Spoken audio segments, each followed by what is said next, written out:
everybody to Football Insider's Inside Track podcast, where I'm joined by transfer correspondent Pete O'Rourke as we look to unpack all of the biggest stories from across British football this week. Pete, if we start with Liverpool as always, Mohamed Salah's future has been a talking point for a while now, probably a couple of years, of just speculation about whether he might stay, whether he might leave. Obviously his performances haven't been great so far this season, he's really struggled for form. There's been more sort of talk that Saudi Pro League clubs could make renewed bids for him. Is there a possibility he could leave Liverpool in the summer? It seemed obviously when they got him tied down to that contract that it might be sort of put an end to that speculation, but it hasn't done. No, obviously that speculation has resurfaced because he's found himself out of the starting 11 for the last two games. Started 2 consecutive games now on the bench against West Ham and Sunderland. He obviously came off the bench against Sunderland in midweek, did okay, had no real chances or had any assists in that game as well. But you know, one thing's for certain, Mo Salah won't be happy being on the bench at Liverpool. That goes without saying. He won't want to be playing a bit part role in the side after his unbelievable performances last season when he almost carried the team to the title with his stunning form with goals and assists, breaking Premier League records along the way. So yeah, look, Mo Salah, it's a difficult time for him, it's a difficult time for everybody in that Liverpool squad. They're not performing to the levels that they should be and that they've previously done before, so a lot of pressure is on them. Look, the thing with Mo Salah is, as you said, they tied him down to that new contract last year when there was a lot of talk that he might leave on a free transfer, but now I think it's going to probably, speculation will start to bubble again now because he's not in that starting 11 for Arne Slot's team. He's made a brave decision to leave him out of the last 2 games. They got a win and a draw in those 2 games, but it'll be interesting to see if Salah's restored to the starting lineup against Leeds this weekend. But the main thing is Saudi Pro League clubs have always remained keen on Mo Salah. He is seen as a poster boy signing, a real marquee signing for the league. So if Saudi Pro League clubs get any encouragement now that Salah would be interested in a move away, there's no doubts they will move for him. They've got the funds to do it. They'll have the project. They'll feel they can sell to Mo Salah as well to be one of the biggest players in that league as well. So nothing's going to happen in January because obviously Salah's away at AFCON, but if he continues to find himself sort of on the fringes in the Liverpool team under Arne Slot, it's something that maybe could progress in the summer, and as Liverpool maybe could be tempted to cash in on him in the summer. And I'm sure Salah, if he's not playing, will be looking to move away in search of regular first team football. In terms of Liverpool strengthening their squad then, they've been linked with a number of midfielders over the last couple of months. I think Adam Wharton's been linked, Carlos Baleba, these types of players. The latest one to be linked in connection with Liverpool's midfield is Ederson from Atalanta. I think we spoke about him on the pod a couple of weeks ago in terms of potential move to Newcastle. With Liverpool now sort of entering that race and having a look at him, do you think it could be finally time for him to come to the Premier League? Yeah, he's been linked with the Premier League for a number of years now. Obviously, he's part of that Atalanta side that won the Europa League a couple of seasons ago. He was outstanding in that and obviously impressed against Liverpool in that competition as well. He's a top player. Ederson's no getting away from that. He's really impressed at Atalanta in Serie A. As I said, he's impressed in Europe as well, in the Champions League, Europa League. So he has got the ability, I think, to go to the Premier League and be a success. He's a physical, athletic midfielder, also good in possession as well. So look, he would tick a lot of boxes for Liverpool right now.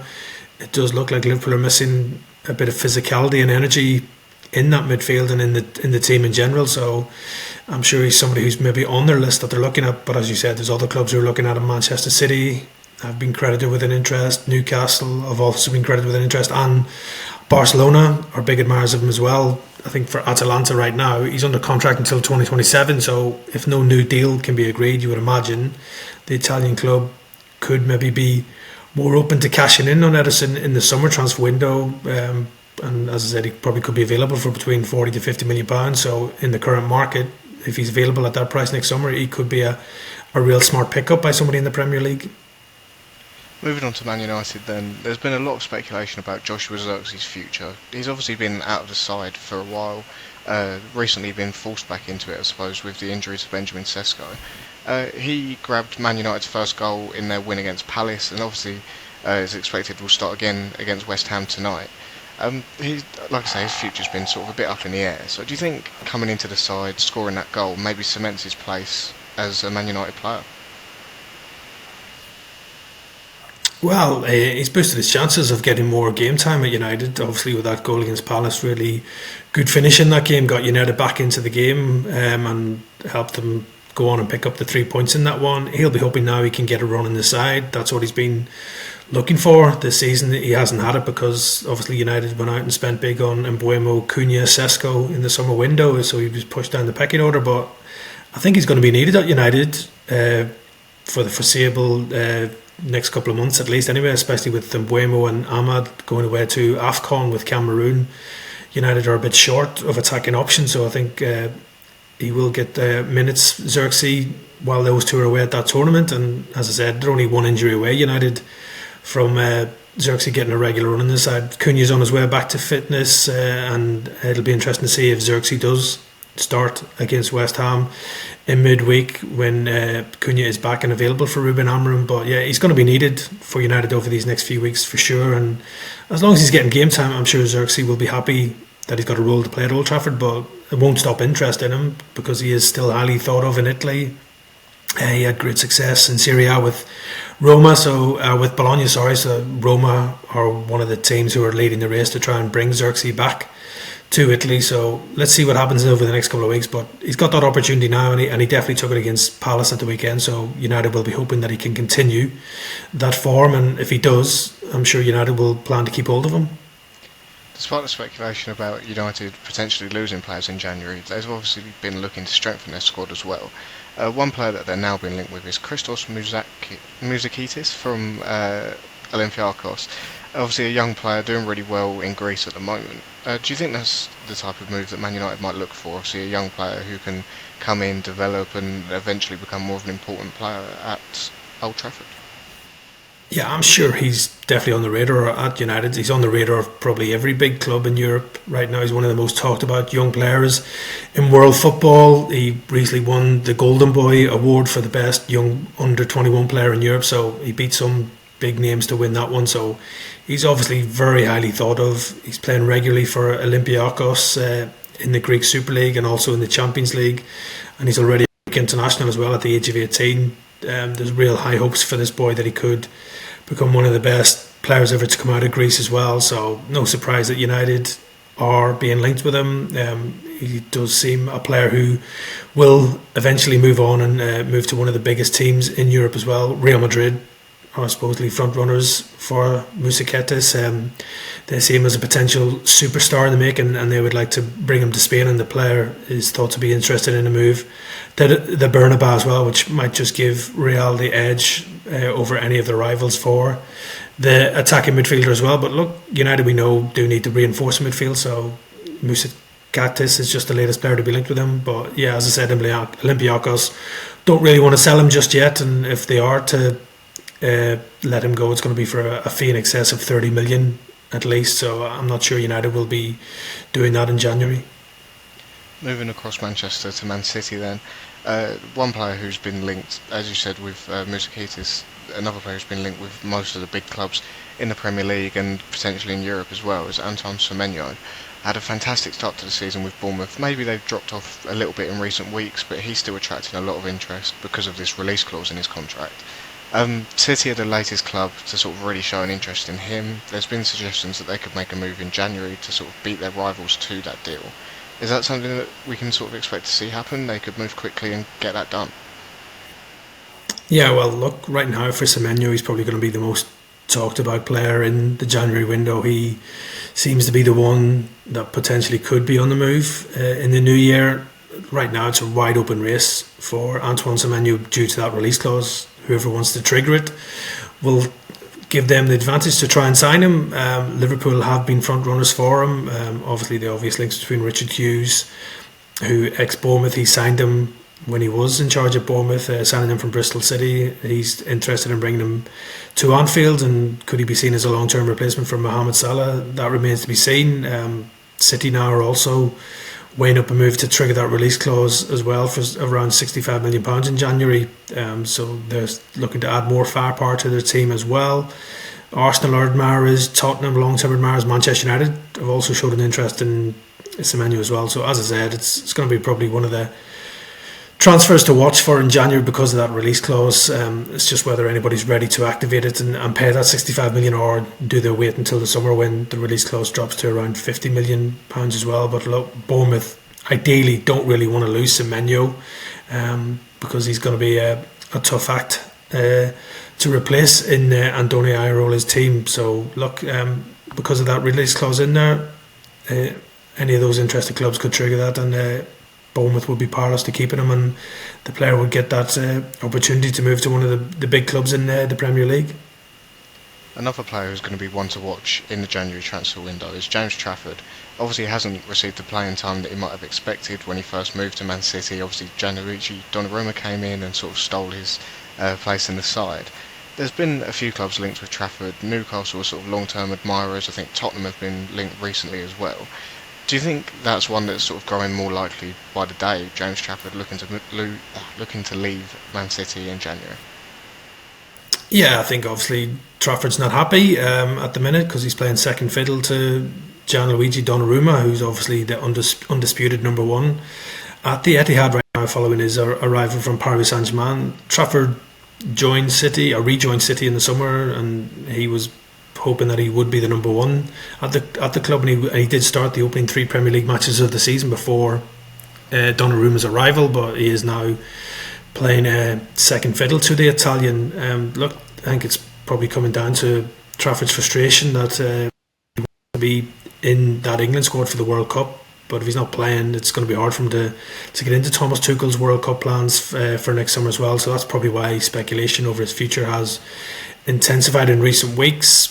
Look, we know Newcastle are long-term admirers. They thought they were going to get Trafford in the summer window before City matched the asking price with Burnley to bring him back to the club. Villa have been mentioned as well, with the ongoing uncertainty around Emiliano Martinez's long-term future. Spurs have also been linked as well, but I just don't see City letting them go in January, despite the player being unhappy and wanting to play.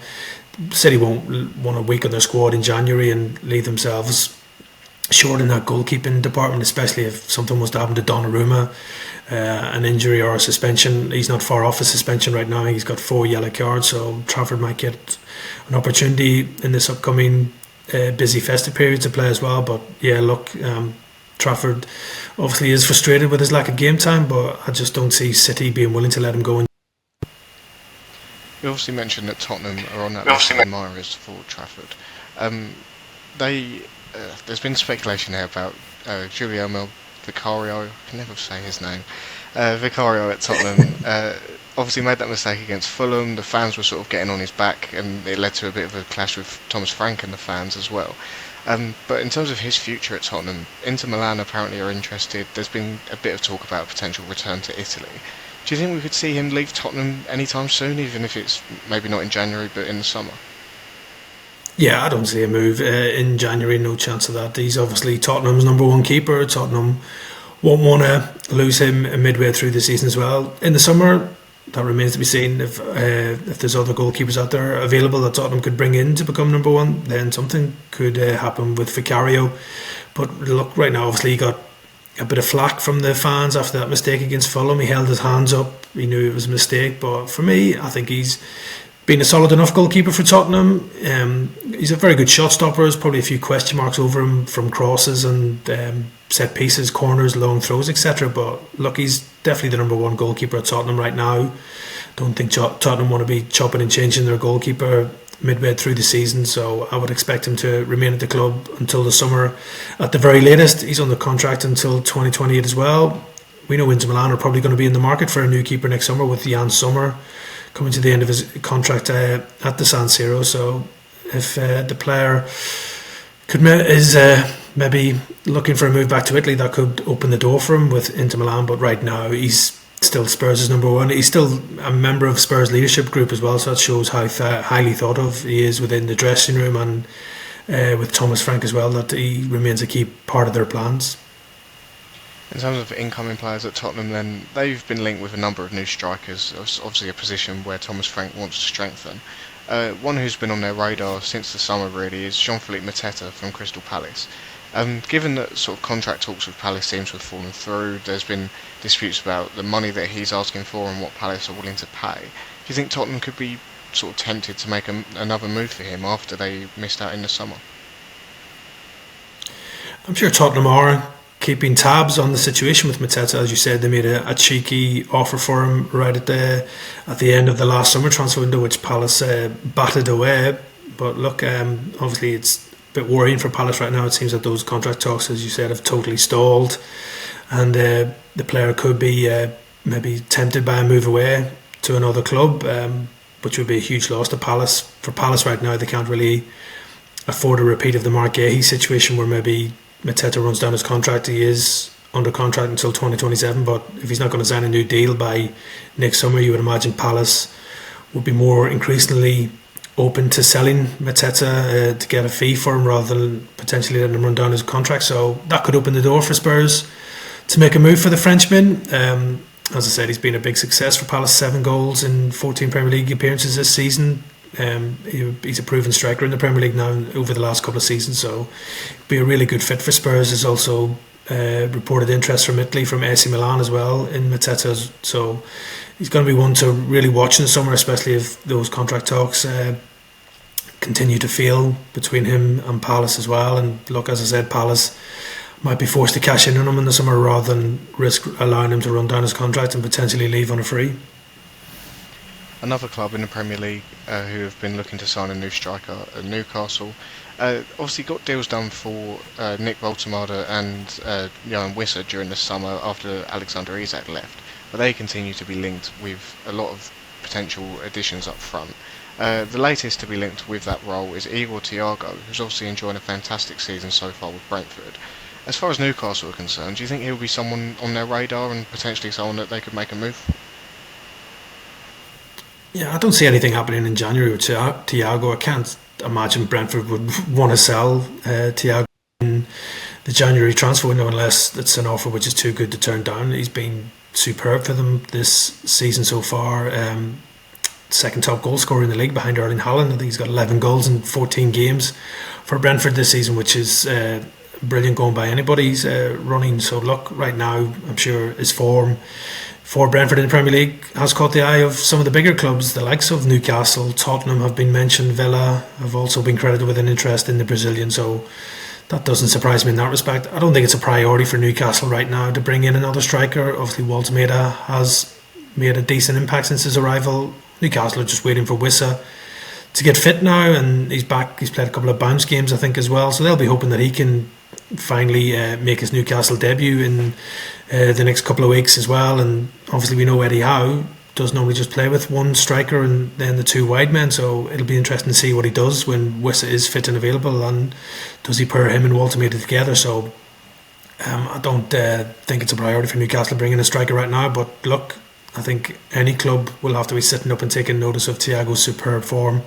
for Brentford this season, so that's why he's being linked with some of these clubs. But he's under contract until 2029. Brentford are under no pressure to sell him. Obviously they made a lot of money in the summer selling him. Buemo, Wissa, Norgard all left, so I'm sure Keith Andrews will be doing everything he can to keep hold of him.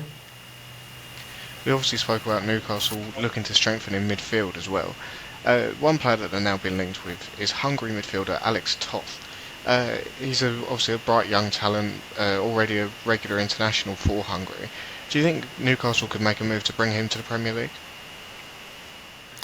Yeah, he's a young player who's earning a lot of plaudits in European football. He's having a good season with Ferencváros, as you said, a Hungary international as well. He's been Hungarian compatriot Dominik Szoboszlai as well in the style of play he is. So if he's anything like that, I'm sure there'll be a number of clubs looking at him. As you said, Newcastle have been linked. Liverpool and Brighton have also been watching Toth as well. Like you said, Newcastle have been linked with a few midfielders, so maybe it is an area of the team they would like to strengthen. But when everybody's fit, it's hard to break into that Newcastle side because you've got Tonali, Bruno Guimaraes, Joe Linton as their preferred midfield 3, and then you've got the likes of Jacob Ramsey, Joe Willock and others as well who can be called upon. So yeah, I'm sure Newcastle are probably keeping tabs on Toth, like a number of top European clubs. There is a lot of interest from Bundesliga clubs in the 20-year-old as well. He could be a good option for a number of clubs because of his contract situation as well. He's under contract until 2027, so if no new deal is agreed, maybe some of those interested parties could test Ferencváros's resolve to keep hold of him in the summer, and he might be available for a sort of cut price fee of around 13 to 15 million pounds as well. So yeah, I think he's a player that Newcastle will continue to monitor. I don't think it's a priority for them right now. Another young player who's plying his trade in Europe at the moment and being linked with a move to the Premier League is Lecce defender Thiago Gabrielle. West Ham seemingly have set their sights on him as they look to strengthen at the back. Obviously Nuno sees that as a position where he wants to bolster his squad. Do you think Gabrielle is somebody who could be on West Ham's radar and potentially one that they could make a move for in January? Yeah, well, I think obviously Nuno Espirito Santo would like to improve West Ham's defensive options right now as they're in this battle to stay up. They have had defensive issues this season as well. He left out Max Kilman against Liverpool, which was a big decision from Nuno as well. But yeah, look, conceding goals has been an issue for West Ham, and if they are to stay up, they'll need to correct that. So maybe that's why Thiago Gabrielle is somebody that's emerged on the radar. He's had a good season for Lecce in Serie A so far this season with 15 appearances for them. He's still only 20 years old, so it could be a bit of a gamble by West Ham if they were to bring him in and bring him straight into the team. Ideally, I think West Ham would want somebody who can come in straight into the team and hit the ground running in the Premier League, because that's what they're going to need in the second half of the season if they are to get themselves out of trouble.